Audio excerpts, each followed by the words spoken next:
Hey guys, welcome to Cricket Fanatics magazine. This, as you know, is your daily show. I'm your host, Khalid.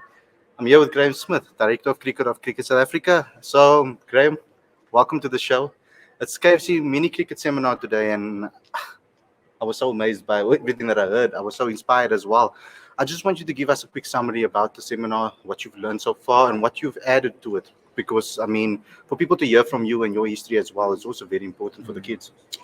Yeah, I mean, look, I think people will be surprised to hear that this mini cricket program is now 40 years old. It's incredible. I mean, the investment that CSA, along with its stakeholders and partners that they've had involved in the mini cricket over the years. I think Baker's started, and now KFC have been there for a lengthy period of time. And it's one of our flagship programs. So my journey in KFC, well, in the mini cricket program now KFC, when I was a player, we used to do appearances. Go out and spend time with kids in all parts of the country. We used to play those games on main stadiums against the kids, and I then ended up becoming a coach for some of the schools. And you go and spend time with these kids, and you try and I think the energy and the excitement and the way the game is adapted, and just trying to spend a day with the kids is great, and in their own community as well. And then you see them come out of that community into this big world, this big stadium, and this, the way that their eyes open up and they see the world in front of them is just fantastic. But yeah, I mean, we can touch so much more. I mean, you heard this morning the stories, the volunteer coaches. It's incredible to listen to. I mean, and actually for 2 years now we've lost that. So to come back and listen to the journey and the energy and the passion for the game again, it was uplifting. How important is it for the development of these young cricketers to give them hope that they can one day become Proteas? Yeah, I mean, I think you're 100% correct. So to give them hope, to give them the opportunity to expose them to the game. These coaches that are here at the seminar, they're not only just coaches; they're mentors to these kids' lives. They give them the platform, to see a future, to have something more. So yeah, I mean, we hope, and the ultimate goal is to get kids that come out of our mini cricket program and move all the way to play for both men and the women Proteas. So that would be, I mean, those stories are, hopefully future stories that will, really just enhance this program even more. And we've seen KFC attach itself to various brands. Obviously, the T20 game is a massive part of their sponsorship, and it gives kids also the opportunity to be on TV, with the Proteas when they're lining up, to sing the national anthem, etc. So, just talk to me about KFC and their influence on cricket in South Africa. Because I was saying to someone now, this investment that goes into these programs, you need partners, and to have people like KFC on board who've invested. I think it's now the 12th year that they have, and the money that they invest in it, the knowledge, the experience, the business experience they bring. The value that they add is certainly, massive. And from a Cricket South Africa perspective, getting cricket played at the top level, bringing in, partnering with key sponsors, broadcasters, that investment just goes down the pipeline, and we put it into programs like this. And I think that's where sometimes it gets lost. People don't understand, how much is being pumped in. And this is the lifeblood of the game. When you're here today, people are here because they're passionate about cricket. They want to make a difference in their community. And it's great that this platform, through KFC and CSA is operating like it is. I mean, we've through COVID, 2 years of not being able to run it at the levels we want. We've got to rebuild elements of it now that has faded away. But there's a passionate team there that are diving heavy into it. Yeah. Have you guys put anything in place for that bridge between KFC mini cricket and obviously the school levels? Because we would like to obviously see more of the youngsters get pumped into top schools, of course, to play cricket and other development programs. Yeah, I mean, the CSA has invested in a number of programs. We've got RPC hubs, we've got bursary programs, we've, obviously through the age groups, there's we could sit and talk for days. I mean, I can get Eddie Causa for you, and we can talk about this forever. But you're always consistently trying to fine tune it and rework it. You've learned a bit more now. How do you change that?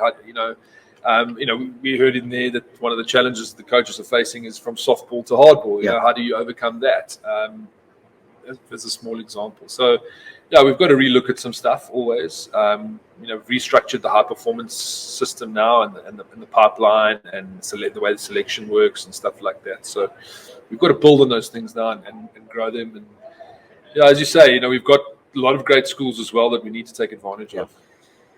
So let's just move on to the T20 knockout competition currently and your involvement in the new restructure. I think it was an excellent move by Cricket South Africa to actually create a tournament where the second division actually get to play against the top divisions. And we even have under 19 in the tournament as well, which is excellent. Talk to me a little bit about that and so far what the talent that you've seen on display and how that will influence you going forward when it comes to selecting Proteas teams, etc. Yeah, I mean, there's a restructure, which is Division 1 and Division 2, 8 Division and 7 in Division 2. So we wanted to create a system where kids could see, the Impalas are playing today. I mean, on TV, I'm sure someone, in Limpopo is looking, saying, well, wow, I've got an opportunity to be there, and if they have that dream of playing, professional cricket. So that's great. I think, we wanted to create promotion relegation as well to create a bit of tension in the system. And after 2 years, that'll start to flow. I think this competition has been a huge success. We spent a lot of time building it, trying to understand it. How we sort of kickstart our season, and so the men's side has got, I think, 8 white ball tournaments in the next 8 years. Sure. So world events, some ICC T20s, Champions Trophies, World Cups. So we need to grow that talent as well. And this was a way to expose our under-19s, and so one thing that we found is our under-19s maybe are still young kids really playing against other nations that have exposed their kids a lot more. So we're trying to create all the opportunities we can to expose them to sort of more senior cricket. Now, obviously, we have the World Cup. The guys have just recently left to Abu Dhabi. And I want to ask you about your thought process behind selection initially and picking the team and the squad and what you believe they can do at this World Cup this year. Selection is Victor's in his team. Yeah. So I don't want to step on his toes there, but I mean, we do chat a lot around stuff. I think when selecting a squad, you're trying to understand the conditions where you're going. Yeah. Which players, which type of players do you think you need in your squad to be impactful? I think we're still a slightly raw squad in some ways. Mm-hmm. We've got a lot of talent. We've got some key players that need to have great tournaments.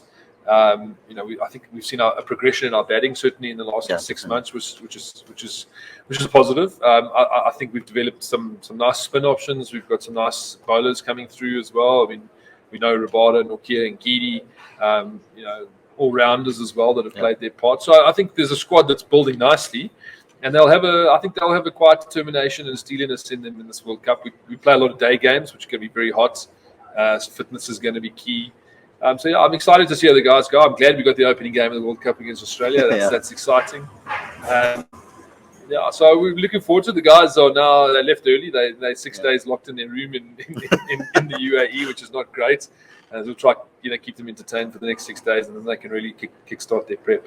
We actually received a fan question earlier on. They sent me a message privately to ask you this about strengthening the bench in the future for South Africa and what your aims are, so that we can obviously compete with the best teams in the world when it comes to that. Yeah, I mean, last season we kitted up 3 players, which was unheard of.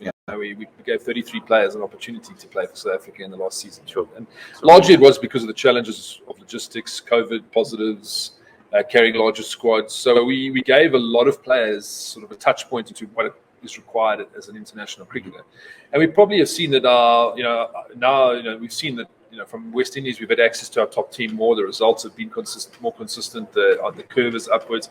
We've got a work to do on that second tier. And yes, so it's our domestic system. We want to be producing players of quality. High performance, pushing players up. Yeah. But we've got to expose our A team to more cricket as well. And that's been challenging during COVID because everyone's just cutting the expenses of running bio bubbles and stuff like that. That there's something that loses it. So, we've got to try and find more content for our A team. Now with this Indian tour coming, now we've got 3 games happening against India A for our A side. So we've got to try and keep exposing, and just developing that second tier. Lastly, a message to the fans. We are Cricket Fanatics magazine. We are all about fans. What do you expect from us as a not only as a media company at the moment, but as well as just fans in general from South Africa? What do you expect from us? Yeah, look, I mean, I was a player. I mean, I was fortunate to play in a fairly successful era, but the fans are sort of the lifeblood of the team. But we also understand that it's emotional. It's result driven, and yeah, that passion that you get. I think we've got to rebuild the confidence in South African cricket. So hopefully, people. I think my message today is to give Cricket South Africa a chance. It's been through immense amounts. I mean, I've been there for the last year and a half, 2 years, the coalface, trying to be a part of fixing it. Our team is on a journey, so I'm just saying, people not to write us off just yet. Just give us a chance and let the team and cricket, the team in particular, both teams, men and women, and in Cricket South Africa, give us an opportunity to win back the faith. We look forward to seeing you in the stands hopefully soon if government give us the go. Yeah. Thanks a lot, Graeme. Cheers.